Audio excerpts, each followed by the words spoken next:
Greetings, children of the screen, your friendly neighborhood nerd scum here once again, coming at you with another quick thoughts video. Today we're going to be focusing in on Earth's Mightiest Heroes, the Avengers #2, written by Jason Aaron with art by Ed McGuinness. Now guys, if you hadn't checked out the previous issue, it is following from where Marvel Legacy left off, where they kind of set up the idea of the Avengers BC, and the first story dealt with that, and then brought in our modern day heroes into that same kind of larger cosmic story. And then in the last issue, we kind of started seeing all those characters starting to get pulled back into the story. We got Robbie Ray as Ghost Rider, we got Cap, we got Iron Man, we got Thor, and then we have some other characters that weren't necessarily established in that previous one. We got Captain Marvel coming into the picture, we got Doctor Strange coming into the picture, although his counterpart, Agamotto, was set up in the Marvel Legends. But you also have She-Hulk and several other characters who were being brought together as all of a sudden, out of nowhere, Celestials start raining from the sky, dead Celestials, and the things that killed them aren't far behind, and that's where we jump in on this issue. So without any further ado, let's go ahead and jump into this thing. Right on guys, so this one's definitely going to be a quick thoughts video because this book moves at a breakneck speed.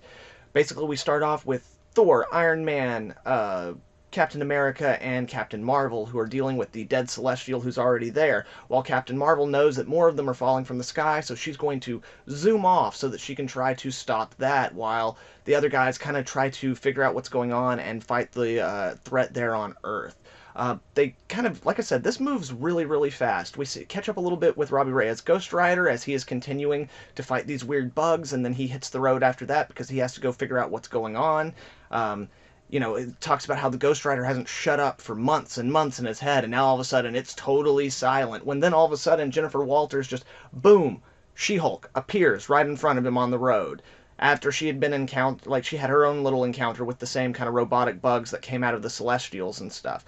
So then those guys are fighting. It's really cool. Then we basically cut back over and we see that Tony Stark, Iron Man, and all those guys are now up in space, like working with Alpha Flight. They're going to use these new teleportation grenades to try to basically teleport the Celestials into the sun to basically just get rid of the problem, which is a really cool idea. I love the teleportation grenades. They're really dope. And as all this is playing out and all these little pieces are being moved into place, we hear the narration going.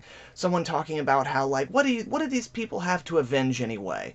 Like, have they been discarded, thrown from their homes, disgraced? I think not. And we start to get little glimpses of this person, and we start to kind of get an idea of who it is. And warning guys, here in a minute there will be a slight spoiler. But yeah, so then at that point we have all of our team kind of converging to try to do this whole thing with the teleportation grenades, and Carol Danvers, Captain Marvel, she throws one of the grenades out. She's already got the coordinates activated, but Captain America in his Quinjet is caught in the, I believe it's like the gravitational field of the Celestial, and cannot break free. And he's just telling her, damn it, Carol, just set off the grenades, just do it. And she's like, no, we're not going to do it. And then, like, boom, something happens, and we get our final page reveal of who our narrator for all of this has been.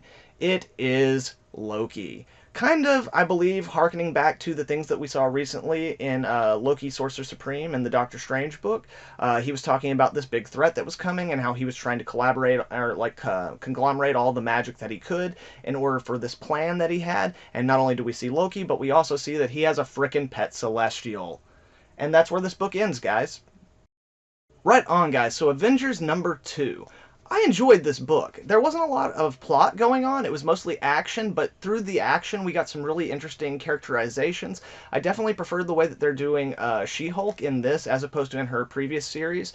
Also, Robbie Ray as Ghost Rider was really well done in this, and he's a character that I've always enjoyed, but the stories never really worked for me, and I kind of had issues with, like, where his origin came from and like how that fits into the Ghost Rider mythos.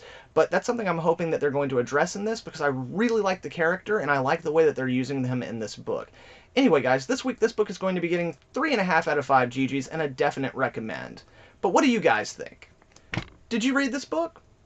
Did you like it? Or am I insane? Let me know down in the comments below. And if you like this video, please leave a like and share it with some friends. That's more important now than ever with everything YouTube is changing up on us small YouTubers. And if you're not subscribed, make sure to subscribe and hit that little bell so you can get updates on all the dope content I'll have coming out in the future. Thank you very much, guys. I hope you all have a good one. Nerd Scum, out.